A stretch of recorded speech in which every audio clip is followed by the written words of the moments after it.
the classic person is they're a former athlete and they're not feeling good now. And this actually applies to veterans a decent amount because like a lot of veterans were like really athletic, really in good shape, really want to get back there or feel lacking because they're not there anymore. So eat well, move well, relate well, hydrate well, ground well, love well. Of course, sleep well is in there as well. Kind of like my basic pillars that I give everybody. A few weeks ago, I was on my way through the airport and it was a pretty early morning flight. And to prepare for a flight like this, I needed to make sure that my sort of morning stack was going to set my immune system up as well as possible because I was, in fact, on my way to my wedding, which was less than a month ago. And so, Congratulations. thank you, thank you, Dr. Scott. And during that morning, one of the things that I reached for was something called methylene blue from a little square packet that a friend of mine who's also a functional medicine practitioner recommended to me. And what was kind of funny was as I was going through the security checkpoint, one of the TSA guys like caught up to me. He's like, "Hey, what were you eating this morning?" And so I hadn't looked in a mirror. It's like, "Uh-oh, is it all over my face?" And kind of, it's like, should I just say Blue Jolly Rancher or what? And so I was like, it's something called methylene blue. And then he didn't say anything else. He just gave me a smile and a little nod. And it's like, yes, there are dozens of us. Awesome. The zeitgeist, man. It's actually reached that level where the TSA agents know about methylene blue. That's a big deal. That's a big deal. It's come a long way.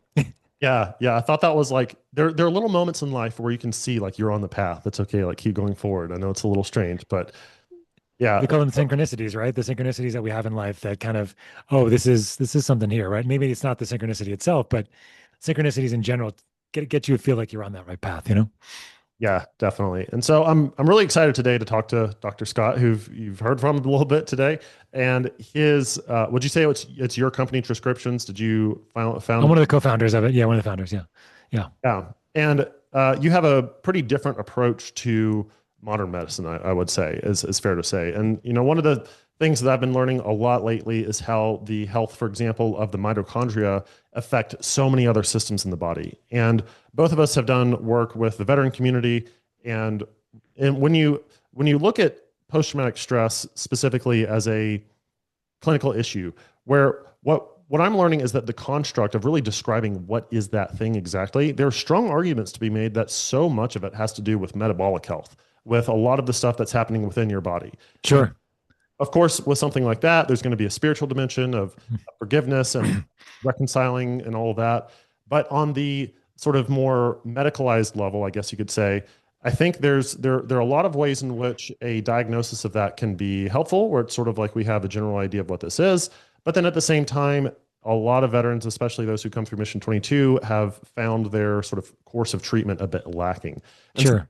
what I'm really curious to talk to you about is like, take us through kind of what do you see as kind of lacking in the medical system, especially as it relates perhaps to veterans or other sort of stress, anxiety, depression type challenges? And what do you see as the solution? Easy, starting off with an easy question. Yeah, tell me. You just want you want how many words do you need it in? Like in 5 words or something? Um, I mean, so I appreciate being here, Marcus. I think this is a great platform, and um, I've been doing a lot of meditating and now speaking on some very intricate ideas that are actually quite simple, which is stress is killing us. We all know this, right? And stress comes in a lot of different ways. When our sympathetic nervous system is overactive, so our sympathetic nervous system is the part of our nervous systems that our fight or flight nervous system. This is the one that keeps us on guard. This one that keeps us running away when we have something that's chasing us. This is the stuff that keeps us alive, in dire situations, or lifting up a car with superhuman strength and taking somebody off it that was pinned down. Okay. The problem is that in modern society, and especially with veterans and their experiences, having some of these traumatic experiences, and in modern society having chronic stress experiences, can make this system so overdriven that you cannot shut it off. Okay, and so what happens there as a result is that it causes a huge deterioration in lots of different things that are happening in the body, in our hormones, in our neurotransmitters, and in something called our mitochondria. And so the as you were kind of alluding to, is that people are kind of, looking at this and understanding like they have to go through some sort of maybe spiritual or psychosocial emotional perspective or some sort of track to really help with some of the aspects of what happened during war, during traumatic experiences. But that's not the whole situation. I think that's the thing, is that what happens is that there's a significant stress in the body that can go like chicken before the egg kind of thing. Was it mitochondrial stress initially that caused sympathetic activation? Was it sympathetic activation that caused the mitochondrial stress? In the end, it becomes this like sympathetic spiral of doom, where like things just you can't kind of break yourself out of it. So the only way you really can break out of it is by addressing both at the same time, and both addressing the sympathetic overdrive and addressing the mitochondrial piece, like as the two main drivers of this. And you can do this immediately by doing various things, and then sustainably over the long term, doing other kinds of things, because the more sustainable things take longer for them to work, right? So, for example, if you're going to therapy and you're trying to work on trauma and doing various things, it's not going to be typically the next day you feel better. It's going to be, months, sometimes longer, depending on how you're doing and what else is going on. So, how can you leverage the systems in our brain that are focused on down regulating that nervous system by putting the brakes on the brain? And this is the GABA system. The GABA is a neurotransmitter in the brain that helps calm things down. And then you have the mitochondria themselves, where you can optimize with vitamins, minerals, nutrients, and get people on a better diet and lifestyle. But that's not always easy to do right away.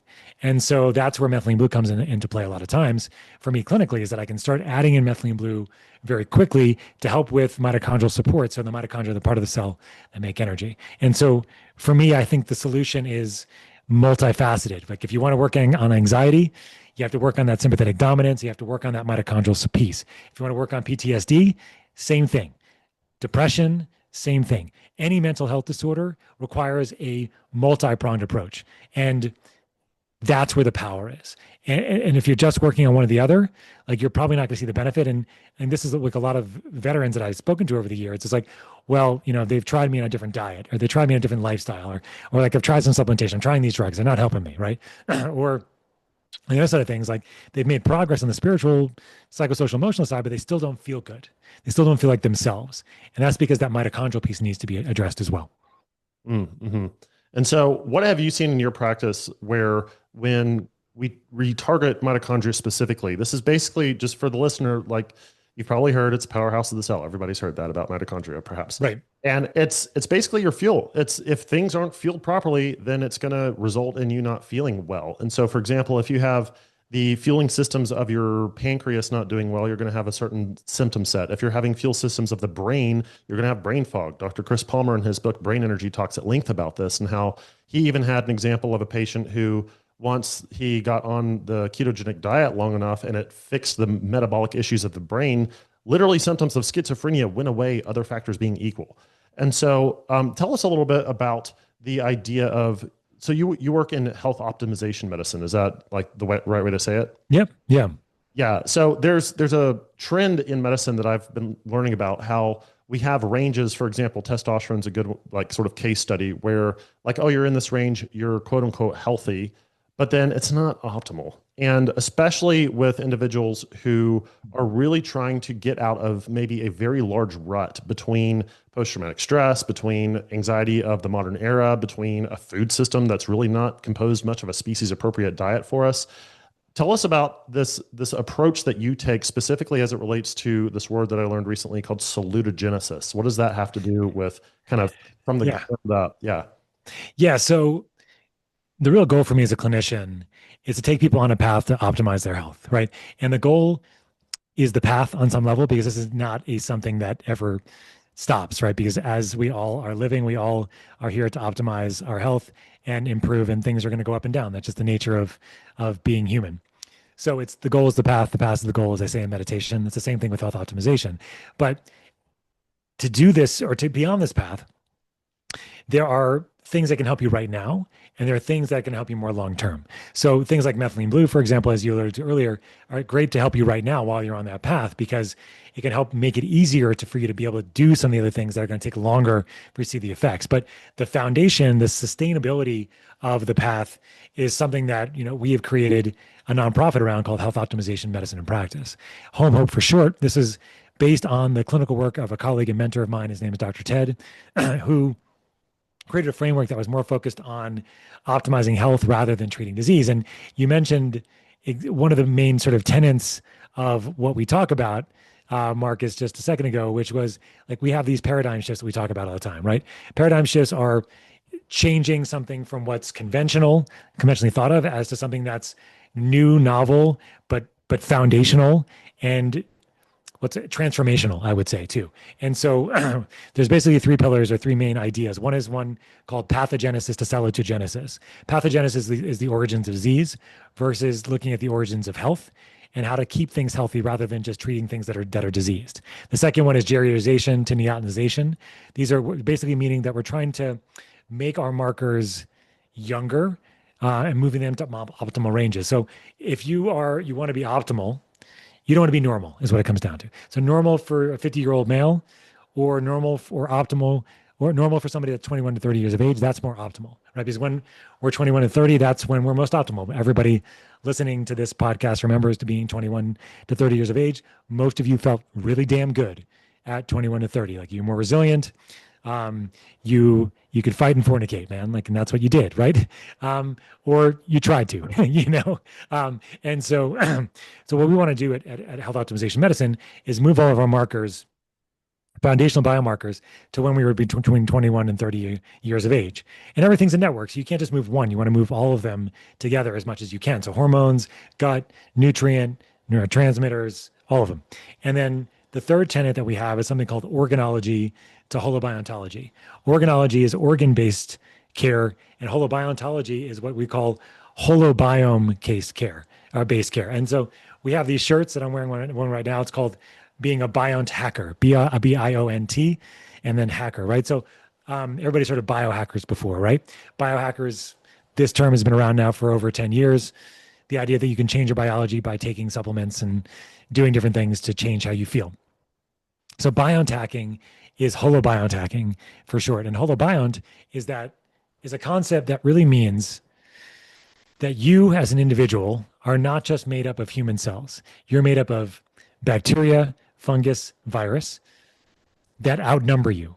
You're also made up of environmental exposures, toxins in our environment, cosmetics, for example, but also food, water, and other kinds of products that we're all getting, light, water, magnetism, all these kinds of things.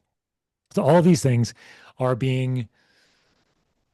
they're a part of our ecosystem, and we can measure this ecosystem using something called metabolomics, which is the study of how our cells are working in real time.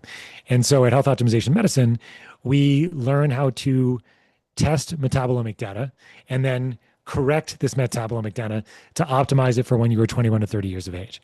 And so this is looking at multiple different metrics and diagnostics that are not typically done in conventional training, but that are very well validated. And then optimizing these levels to when you were 21 to 30 years of age. And then that is the process using various other modalities and sciences in the process, things like epigenetics and chronobiology and exosomics, which is the study of toxins in our environment, bioenergetics, which is the study of our mitochondria, our gut immune system, our gut health, hormones, and more. So that framework is the one I use in clinical practice, and it's a robust foundation that doesn't take the place of conventional medicine by no means. It doesn't even take the place of functional medicine, which is root cause medicine. This is integrative medicine, but a foundational approach that really works on that holobiont itself. So we're holobiont hackers, Marcus, is what it comes down to. Got it. I imagine if I brought a biont hacker t-shirt to that TSA agent, he would be rather pleased. Yeah. These are rare shirts so far. So, but maybe one day everybody's gonna be wearing a biont hacker shirt, and that would be pretty cool. Yeah. Yeah. Peak nerd, and make sure you wear your blue blockers while you're wearing that shirt. That'll be ideal. So, yeah, I should be wearing them now for the podcast, but I'm not that cool. I figured I'd go regular lenses for you today. Well, it's middle of the day, so I'll give you a pass. Yeah.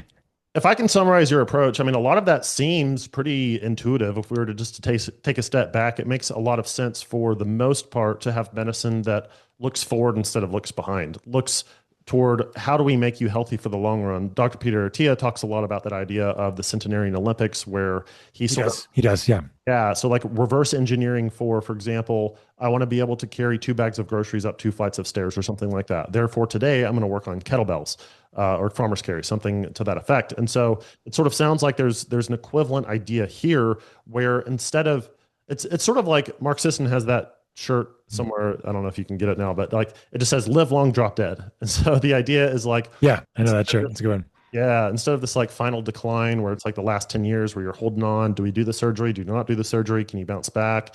It's like you live a full, long health span type of a life, and then and when your time is done, your time is done. And Yeah. yeah, so go ahead. No, that's exactly it. It's called health span, and it's exactly what we preach here at our company is that we're not in the longevity game, we're in the health span game. And then the goal, of course, is what you were kind of describing.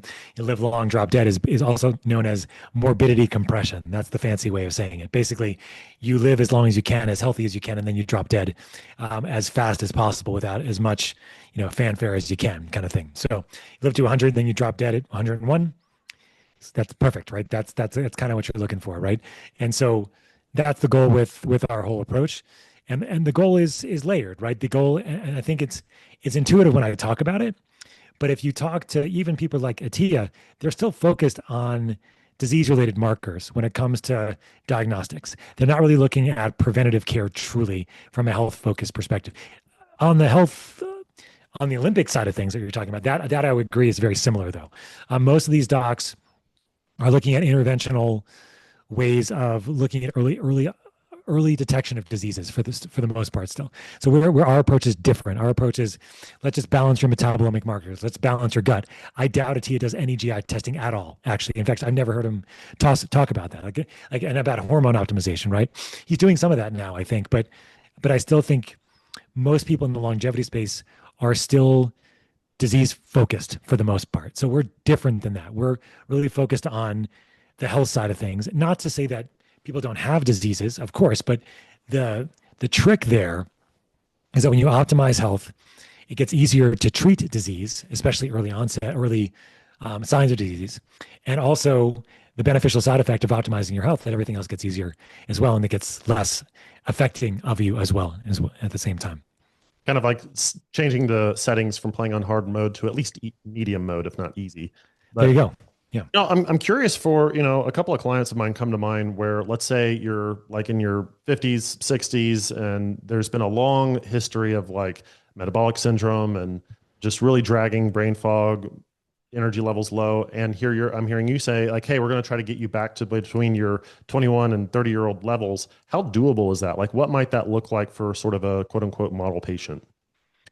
It is doable. It takes time. It's not something that can happen overnight for most people, especially, well, it depends on where they're starting, of course. But the key is that you have to think about this in a networked fashion. So, like, there's a lot of testosterone clinics out there that'll make you feel like $1 million by giving you a testosterone of 2000. But that's not overall good for you because it's going to deteriorate and bash a whole bunch of other things in the process. So the key really is to not it's to not sort of what is it the expression is to not like pay Peter to pay Paul or whatever it is. Like you want to try to do things in a sustainable way so that you're supporting the whole system. And so when you do that, it's a stepwise fashion. You start with nutrient gut optimization, diet, lifestyle optimization, supplementation. Then you add on hormones if it's required. Doing it in a networked way, so you're not just giving somebody testosterone, for example. That's not usually a good idea. And then from there, you find a sustainable baseline where you can find people. Then, of course, they're going to go up and down depending on what else is going on in their life. But once they've gotten like a sustainable baseline where they're more resilient, then they can be more resilient to the life stressors that are going to happen. I mean, you're not going to slow down aging entirely. It's not possible yet, but you can significantly reverse a lot of the symptoms that we find many of us do have as we do get older. Got it.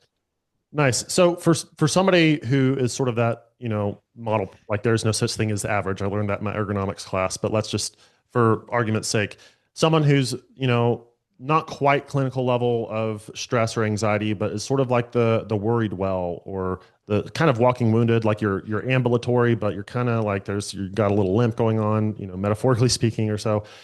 What would you say for someone in that category? How would you sort of self triage? Where do we begin with this? Because there's so much advice out there. There's like, do I just like start drinking lots of water? Oh no, the water has microplastic. Well, maybe I'll start eating meat. Oh no, conventional meat has toxins. Like, where does somebody start in this convoluted world? It's a good question. I think for everybody, it's going to be a little bit different. It depends on kind of what they're going to engage with most easily and what's going to be most challenging. A good example, I had a patient of mine that was really wanted to optimize his health, and he really wanted to get some testing done. unwilling to change his exercise, unwilling to change eating pizza once a week with his family. He said, I'm not going to do it. I'm not going to change my exercise. I'm not going to change my pizza intake. Just not going to do it. But I'm happy to do labs and I'm happy to start supplementing and doing that. So, okay, great. So you start there, right? Um, but I mean, high level for me is that I meet people where they are. Yeah, I have to, right? Otherwise, if I come in from like the ivory tower, high minded, you need to do all these things or else I'm not going to work with you. I wouldn't have very many patients, right? And so I try to find a place where I can find an in and then from there go and sort of domino it out instead of, and this is something I learned a long time ago from my father, who's a chiropractor for many years in New York, where he would see over 100 people, 200 people a day some days. And the way he would do it is he would like go into a room, he still does it now, like goes into a room for 5 minutes. He chit chat, targeted, gets in exactly where he needs to go, opens it from there, done, next patient, right? So like that's like a microcosm of what I do over a longer scale. But the idea when I talk to people is it's a similar kind of idea. It's like, okay, what is that? What's that fulcrum? Where's that point of criticality that I can find in them, where I can start getting them interested in my colleague Dr. Ted, who founded our nonprofit. He'd like to say get people addicted to the feeling of health, right? And so when you can get them feeling addicted to that feeling of health, even for a short period of time, that's when you can kind of spiral it out to have them feel better and do other things. Like so, for this particular patient I was talking about earlier, he was starting to feel better. But then after he ate his pizza for 3 days, he felt like, crap. And he's like, well, maybe I should stop eating pizza because I feel crap after 3 days. For 3 days after eating, I'm like, maybe you should, right? And I didn't say it like that, of course. I was very, very supportive and everything else that I would be as a clinician. But the key for me when talking to people is finding where that fulcrum is, where that point is, where I can go, okay, that's it, and then that's where we go from. Like, so like, I'm really willing to take supplements. Okay, great. Like, or I'm not willing to take supplements, but I'm willing to move. I'm not willing to sleep more than 6.5 hours, but I am willing to take a 20-minute nap during the day, whatever it is. Like you find it like as a clinician, like that's what you got to do because everybody's got a different little place. I mean, there's what's it called? There's themes, like thematic use of those points is helpful for me. It's like, is it gonna be food? Is it gonna be water? Is it gonna be exercise? Is it gonna be family? Is it gonna be relationships? Is it gonna be stress? Like, what is it that they're really like that sort of put them towards the place where like, shit, I got to do something here, right? Mm-hmm. I mean, sometimes it's every once in a while I get a person that's just really well optimal. Like that's like the classic person is they're a former athlete and they're not feeling good now. And this actually applies to veterans a decent amount because like a lot of veterans were like really athletic, really in good shape and like really want to get back there or feel, feel lacking because they're not there anymore. So that's often a good fault. Like they're often very compliant with things, which can be very helpful. It's like if they can be very compliant, they're going to see changes much faster. So I hope that answers your question. But I think for me, it's like that piece that I can just sort of pop in and then I can sort of move from there to get them that addicted to health kind of feel. Yeah, but it's very much in line with the idea of small wins early. From kind of my coaching background, like whenever there's like a maybe more naive coach would think like, oh, we've got so much to work on. Okay, your homework is like you're going to drink this much water, you're going to use this filter, and it's like this whole list.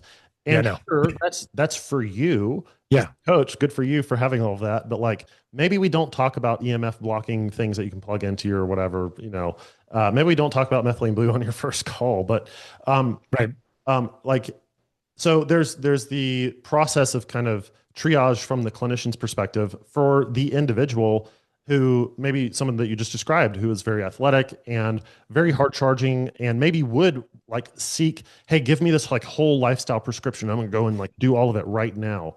What would you say, how might they think about this whole idea of optimizing at that point versus like too much too soon and getting too myopic about it?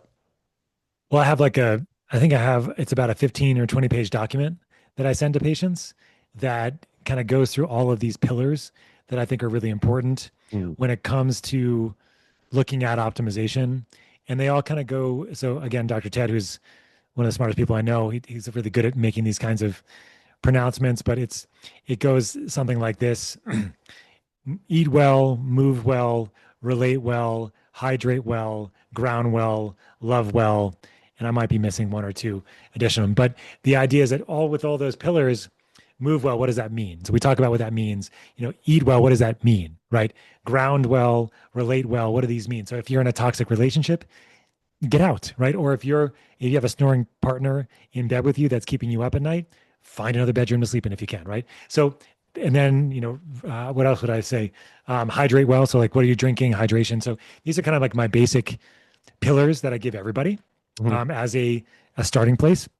Sleep well. I forgot sleep well. I think sleep. Yeah, and of course sleep well is in there as well. And so it's kind of a standard operating procedure for me. It's my SOP. Like, here, take this. Like, this is what everybody needs to at least get started. You're not going to do all of this, but this is where you're going to see where we're going to start engaging. And then from there, like, that's when you can get more granular in each of those kind of pillars. Yeah. Well, I'm a little surprised that your suggestion for if your partner snores, go to another bedroom, you didn't go to mouth tape first. Like, isn't that the thing? It depends. It depends on why they're snoring. Like, if they have sleep apnea, get them a sleep machine, get them a sleep, and then make sure that's working. You can try mouth taping, but I'm not as big a fan of mouth taping without a sleep diagnosis, just in case. I'd rather somebody get a sleep study rather than just. It depends. Like, if they're just mildly snoring, it's fine. But if they're like snoring a good amount, then it's probably better for them to get checked for sleep apnea. So, yeah, fair enough. And when you say ground well, are we talking like feet to grass kind of ground well? Yeah. Get outside. And that also relates to sunning well, right? So sun well, right? So, and getting outside, getting good sunlight. I'm looking forward to it after this podcast. I haven't been outside yet today. And so, but getting outside, getting in the sun, we have photoreceptors or light receptors in our eyes, of course, but we also have light receptors on our skin as well. So it actually makes us feel better to be in the sun. We're yoked to the sun. We are alive because of it. So, take advantage of it, right? So, as much as you can. So that's what I mean by ground well. Getting your feet on the grass, the ground. Yeah. A lot of the principles of health optimization medicine from, if you're getting lost in some of these terms, so much of this is basically free, right? Like, everything that you've already mentioned, learning how to sleep, the information gap is not the gap that we are facing, right? Quite the opposite. What do you feel like the gap is between like people who are like, know they need to make a change, but are having there's something in between where they are now and where they want to be, and it's not information. From your perspective, what would you say that is? Well, I think it's information, but a different type of information. I think it's their own personal information. It could be data, like an Oura ring, for example, that I'm wearing. It can be biometric data, but it also could be laboratory diagnostics that they can follow over time. And so, for example, one of the ways I can typically get people to start listening to me is when I show them metabolomic data, some metabolic data about how their cells are working, and I go, look at your mitochondria. They are not happy. Look at the heavy metals in your body. That's why you feel so bad. Like, you tell me you have headaches all the time. You tell me you have stress and trauma. You have heavy metals in here too. Like, we got to do something about this, right? So when you have like objective data that you can follow over time as you're doing various things, then it becomes more empowering, right? Because then you can be like, okay, there's something I can do about this. Like, I can't tell you how many people, especially when I first started doing this, that came to me with chronic fill in the blank, headaches, abdominal pain. Everything's normal. My doctors say there's nothing wrong with me. And I'm sure people listening, your audience can resonate with this. Like, I feel terrible, but the doctor says nothing's wrong with me, right? And then I start doing more comprehensive laboratory data and laboratory testing. And then all of a sudden, like, there micronutrient deficiencies. So B vitamins are in the tank. Their gut is all toxic and leaking, everything into the system. They have, neurotransmitters that are in imbalance. The list goes on. And then, like, they actually have something that they can do about it. Like, oh wow, like, I can actually do something about this. I actually can take supplements and change my diet in a way that's going to actually help me. Like, so I think the information gap is that people need objective data about themselves to be able to make changes and see those changes over time. Not everybody need this. I mean, this is not across the board, but I think is a good, I don't know if it's a majority, maybe a majority of people that need to have something tangible, because these meat suits that we wear, they're not programmed to live long. They're programmed to survive until tomorrow and survive enough and that you can procreate and that you could, not die. That's really what we're programmed to do, because we have brains that are still Paleolithic, that were developed. I mean, depending on what you believe, but 50,000 years ago, whatever. Like, 5,000 years ago at least, right? We're getting the same brains that we have. Um, these are brains that are not used to living in the worlds that we live in now. So um, we're not programmed to live past more than a day or two. So it takes a lot of work in education and focus, to really be able to take yourself out of that game. Like I want to live long, I want to live healthy. And it only doesn't typically happen until we start having kids or we start feeling health issues ourselves or see it in our parents. But yeah, it's a really big mind shift that we need to make. Yeah, what that reminds me of is the example of how when you consume any amount of Coke or some very highly sugary beverage, in the short term, your body's looking at this influx of sugar, which is toxic in the bloodstream at certain amounts. And it's like, what do we do with this right now? And like, we're going to raise insulin and get it out of the bloodstream quickly. And that is not a function that your body would have ever done prior to, like, unless you had a massive amount of honey. And even then there are factors that can help to modulate that. But now your body's doing the best it can with what you are giving it. So it's not that your body's dysfunctioning, it's that it can't think long-term because that's not how it was made. That's what your prefrontal cortex is supposed to do. But we could take that for granted for such a long time, but now we can't. And I think that's one of the themes here, that what you just said, oh, there's something that I can do here. And that feeling of like, my doctor says I'm okay, but I'm not feeling okay. Not okay. Yeah. How many people have exactly that same experience? And I think there's so much to be said about the power of a certain type of medicine that can allow the individual to pop the hood on their own health and take action. Yeah. Yeah. I think we're kind of in the, what's it called? In the right now we're in this world where there's a lot more empowerment capacity, right? You have the capacity. You don't have to go see a doctor to get laboratory testing done. I don't know if a lot of doctors agree with that or are excited about that, but I think in the end, it's going to be a good thing because it becomes more democratized as far as what you can and cannot do. Now, getting interpretations of it and getting the right information is still hard. I have a lot of my patients that will go get their laboratory test done, throw it all into ChatGPT or your favorite AI and say, what do you think about this, doc? Yep. And I go, well, there's a lot to be said about it, but it's not bad. Like, it's not like I haven't seen it be so off the mark that it makes me scared yet, mostly, except for a couple times. But I think we're in kind of an age now where it's easier to be empowered, which is great, So you don't have to feel like, your doctor says that you're fine, but you don't feel fine. I can tell you that if your doctor says that you are fine, but you don't feel fine, there's a significant potential that you have sympathetic overload there too. And they're not going to be looking for that. They don't have time to care about your sympathetic nervous system as much. And so focusing on that piece is going to be a big piece for you. And so I definitely resonate with now being able to see this in my patients where they're being more empowered, which is good. Now, regular doctors, conventional docs don't always like that because people are coming in with all these ideas of what should and shouldn't be done for them or to them or their family members. But in the end, this is a good thing. And as it gets better, it's going to, most doctors are going to go out of business, like radiologists and primary care doctors and other kinds of people out there too. So it's not going to take the place of everybody, I don't think, but I think it's going to be a fantastic augmenting of what we do. Yeah. And the democratization of this, I think, is a key thing here too. I've noticed that trend in a couple of other areas as well. But when it comes to wanting to pop the hood on your own health, what would you say if somebody had the availability for some type of a blood test? Of course, you would want to work one-on-one, like you don't want to just take a blanket one necessarily, but where would you typically point people, especially as it relates to maybe metabolic disorder, anxiety, depression, that sort of thing? Yeah, man, I always start with the framework that we've developed at our nonprofit, which is using metabolomic testing. This is a test that looks at real-time working of your cells, looking at the inputs coming from your environment, looking at the inputs coming in your cells, and being able to crunch all those things together. How well are they working or not? Mm-hmm. And I find a huge amount of data there that can really help us start transforming that foundational aspect of your health, looking at mitochondrial markers, fatty acid markers, minerals, heavy metals, what else? Markers of gut metabolism, micronutrients, all those kinds of things. And so that's a very robust test. And it's the one that I really do start off with from a diagnostic perspective. I almost always pair that with a GI test, a gut test too, looking at, the gut has where 80% of our immune system is. We have neurons in our gut. We have the outside of the world basically is the inside. So the way to think about this, the way I'm trying to describe it, is that the inside of your gut is like the outside world, Mhm. because we're swallowing it all the time, and so the gut is your first bastion of defense, oftentimes to protect you. So if it's not working well, you're going to see major downstream effects of that.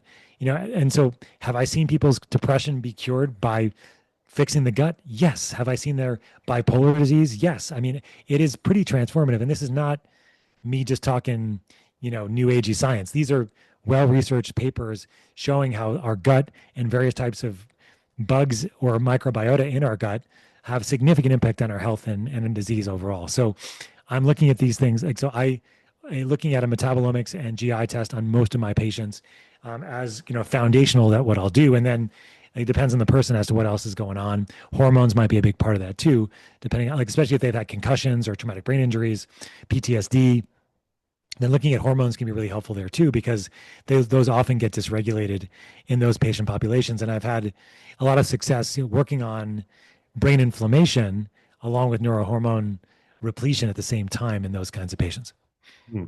Wow. Yeah. Sounds very comprehensive. And I'm imagining somebody who first had that thought was maybe on a few mushrooms where it's like, bro, did you realize the inside of the gut is the outside world? And like, that's kind of true. That's where the rubber meets the road. It sounds cool. It would probably sound more profound on psychedelics, I'm sure. Yeah, definitely. Well, with that segue, what role do mushrooms have to play in all of this? So different. We're talking about psychedelic mushrooms, I'm guessing, right? Psychedelics, cordyceps, anything else that you kind of work with and have experience with?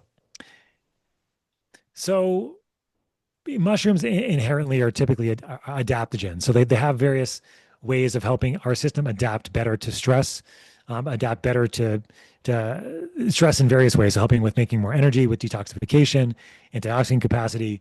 And so I use mushrooms a lot in various ways in clinical practice. And so, I mean, I guess starting with your psychedelic mushrooms, right? So psychedelics in general have a great way of helping rewire the brain, rewiring the brain from trauma, rewiring the brain from stress, helping people get out of that sympathetic drive. It can definitely do all of those things. And so I have a lot of healthy respect for the use of psychedelics in those capacities. And mushrooms, psychedelic mushrooms, psilocybin mushrooms specifically, are very well documented now with helping people with refractory depression, with PTSD, with other mental health disorders. And so I've referred a lot of patients in those directions to help on that side while they're going through the cellular and the mitochondrial optimization, the gut optimization with me. And that's a truly powerful, truly transformative combination, I have to say. So I think the psychedelics, they rewire, they help downregulate something called the default mode network, which is the part of our brain where our ego is. It tells us our name, who we are, what we do, what we don't do, what we like, what we dislike. And if you can just dampen that down, excuse me, then you're able to help rebuild and rewire connections that can help you have better relationships, better stress response, and so many other things in the process. So I'm a big fan of using psychedelics responsibly, and mushrooms included, in this capacity. And then I use medicinal mushrooms all the time in clinical practice. I use a lot of cordyceps, specifically a derivation of cordyceps called cordycepin, which is the most active ingredient in the mushroom itself. Cordyceps is the zombie mushroom, for those people who don't know. It's the one that takes over insects and arthropods and makes them zombies, and then takes over their nervous system and makes them mushroom producing factories. If you've watched the show The Last of Us on HBO, this show is about, and this video game before it is about, cordyceps that mutates and starts making people into zombie producing mushrooms. But doesn't happen in humans, everybody, don't worry. But cordycepin is the active ingredient in the mushroom. It is a fantastic anti-inflammatory. It's an antioxidant. It's an antiviral. It increases deep sleep. So profound effects on the immune system. There's also some potential impact on as an anti-cancer, anti-allergy as well. So using a lot of those capacities in clinical practice. And so I'm a big fan of that. I use a lot of cordyceps as the mushroom. I use a lot of lion's mane, chaga, reishi. I mean, I use them all for various types of things, turkey tail, depending on the situation. So I'm a big fan of using mushrooms as a category, but it's sort of like a secondary category. The first category really is what I would call bioidenticals, which is the things that the body has seen in evolution for millions of years. So this is your vitamins, your minerals, your nutrients, your cofactors, your probiotics, your prebiotics, those kinds of things. those are all things that the body's been seeing for millions of years. And on top of that is like your fungiceuticals, your phytoceuticals, so like fungus, yeast, other types of natural antimicrobials like berberine, for example. Like those are all like things that the body would have seen, but not, in evolution the same way as a bioidentical. Like the third line on top of that is actually pharmaceuticals. But in essence, really trying to stay to the bioidenticals and the phyto and fungiceuticals as much as possible. And a lot of those phytoceuticals like are adaptogens where they help the system work in various ways, like your ashwagandha, your rhodiola, lemon balm, kava. These are all things that fall into those categories too.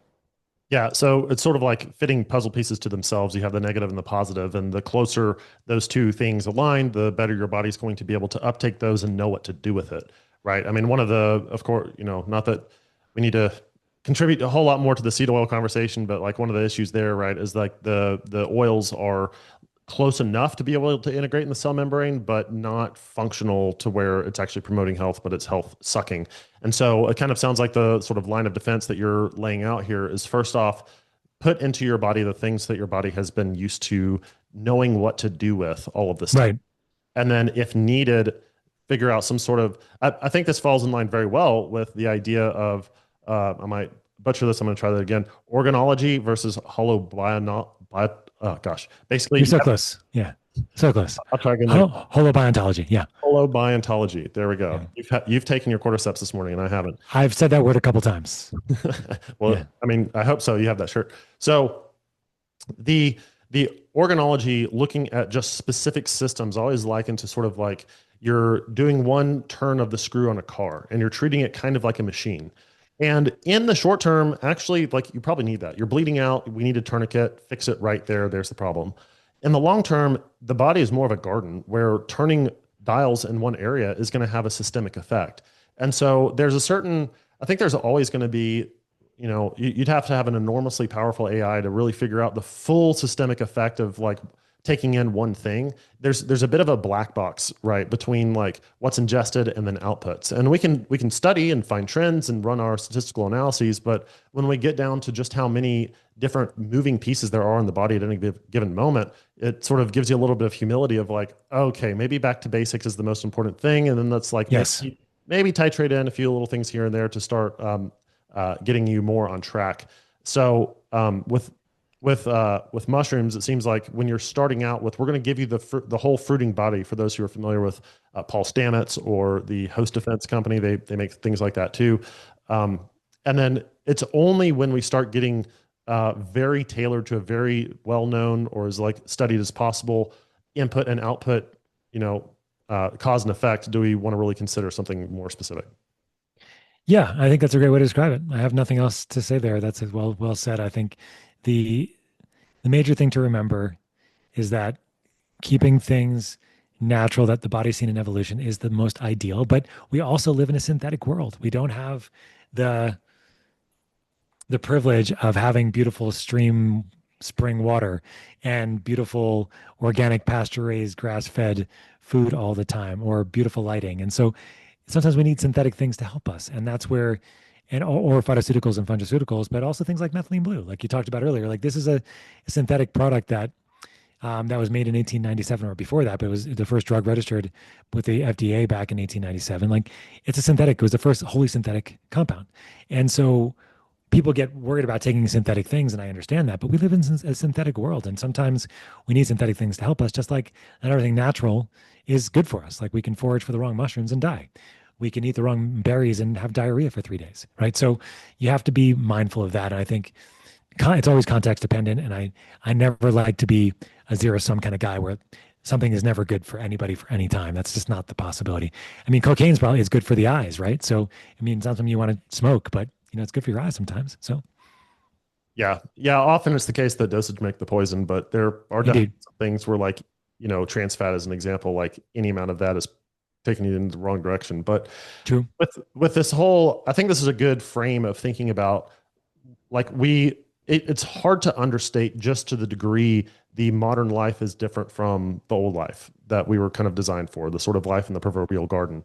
And so striking that balance between, I want to be able to kind of live that way in freedom in this sort of idyllic way, but then realizing like everything, like there's are you familiar with the word dukkha from I think it's the Sanskrit? Okay, I yeah. do.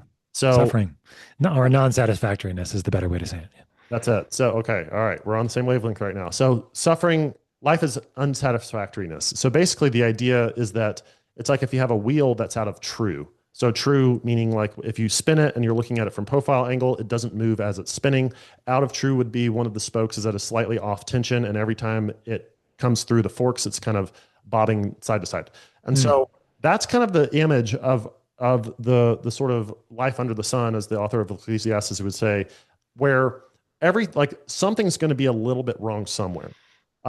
During, I started talking about the trip down for the wedding earlier in our conversation, and like that, this was a great example. So wonderful day, wouldn't change anything about it. But dude, I got a haircut the day before and did not put sunscreen like on the upper sort of shaved portion of my head. Oh my gosh, it burned so bad.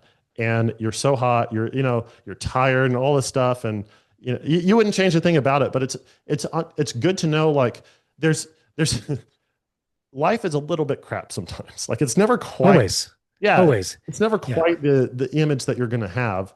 And there's a whole philosophical conversation we could have about like the Platonic realm and like the perfection of God and the good and the beautiful and the true. But then understanding that, I think this is another thing when it comes to optimization, people can, I forget the term, but basically there's a term where you can become sick by trying to optimize too much. And just learning like, hey, the two things are true at once. Life is not going to be that perfect realm ever, not at least in the physical sense. And we can do the best we can to get there. And with tools like yours, I think that really can like accelerate somebody's progress toward that. Well said, man. I mean, what I would just say is that from a dukkha perspective or unsatisfactoriness is that the idea is that being alive is unsatisfactory because we always have needs, wants, because these avatars, these meat suits that we have running around with us, they require things like food, like water, like movement, like these kinds of things. But, and this is a very military thing, but it's actually true, which is that pain is inevitable, but suffering is optional, right? So you don't have to suffer. Nobody has to suffer. And this is the thing. Suffering is a cognitive process. Unsatisfactoriness is just what it is. But suffering is something that you can train yourself not to do as much. You don't have to suffer. Like it's one of those things where if you learn meditation, mindfulness is a great way to understand that you can have back spasms as I currently have at the moment, but you don't have to suffer from them again because you've suffered enough from them in the past and you know the natural history of these things and it's going to be okay. Right. And so like those are the kinds of things where experience is helpful because you know that there's going to be the other side of this. And I mean, the other thing is that everything's always changing. Right. And that's the other major Buddhist philosophy, right? Is that nothing ever stays the same. Everything's inherently always changing. And so knowing that is helpful as well. And so I always go back to that with my clients and myself and with my own practices. Like, okay, pain is inevitable, suffering is optional. And that's, I mean, even people in concentration camps have talked about this, like Viktor Frankl, right? Talking about they could take everything away but his ability to suffer, right? He could give as much pain as possible. He could choose whether he was going to have suffering or not, and that's something that's pretty powerful in the end, right? Right. If you can fix it, don't worry about it. If you can't fix it, don't worry about it. Yeah, exactly. And but that doesn't mean we don't that we don't need help. Like it's not like I'm saying like this is like you need to strong arm yourself into not suffering. Like it's not easy to do. Like especially if you had like a lot of history, trauma, like shit happens, you need help, ask for help. I ask for help all the time. If I got stuff that's going on with me, I ask for help. And you have to know that you don't have to suffer alone. I'm saying that nobody has to suffer. That is true, but it doesn't mean that that's easy. and I don't want to think and I know how military people get like, oh, I could just tough this out. This is my problem, nobody else's problem. Bullshit. Like it's everybody's problem if you're a dick, right? And come on, like, so, and it's everybody's problem if you're suffering and it's not good for anybody else. So this is, this is a team sport being human. Like we're not supposed to do this on our own. Like we're supposed to be community people that help each other and that lift each other up. And so that's what we're all about. And so, these kinds of meditations and philosophies are very helpful, but in the end, we are we live longer if we're part of a community because we get help. So I think that's just an important point too. Yeah, absolutely. And I'm glad we included that in this conversation that started with mitochondria and a strange blue pigment and finished with suffering is optional. So for the listener who maybe wants to take some amount of action, maybe they're interested in some of the things that you had to say and want to follow on with some of your work, what would they do? So if you're interested in what I'm doing, I think the best place is to go to my website. It's drscottscherr.com. It's just my name, DrScottsherr. There you'll find information about my clinical practices, my health optimization practice, my hyperbaric consulting. You'll also find information about my company. So the company that has some methylene blue containing products is called Troscriptions. You can check it out at troscriptions.com, at Troscriptions on Instagram, at Troscriptions. And we have something called Just Blue, something called Blue Cannatine. That's a combination of methylene blue with nicotine, caffeine, and CBD, which is great for focus. We also have things that leverage the sympathetic downregulation piece, the parasympathetic activation, which is the GABA system. So TROCOM and TROZ, they really help with anxiety, stress, sleep. They can be really great overall. So I check it out at troscriptions.com. We have this cool form factor called a troche, which is dissolvable lozenge that goes in your mouth. It goes faster in the bloodstream. It's faster. It's more absorbable. It's highly bioavailable. So you can check that out. And if you're interested in the nonprofit, if you want to be a patient, you can take a look and see who might be closer to your area by emailing. Or if you're a practitioner, you can check it out at homehope.org and sign up for one of our modules. And I think that's it. Yeah. Amazing. Dr. Scott, thank you very much for your time. And we'll have all the links to what he just mentioned in the description of this podcast. And yeah, we'll look forward to see what your organization's up to next. Thanks for your time today, Marcus. It's been fun. Yeah, likewise.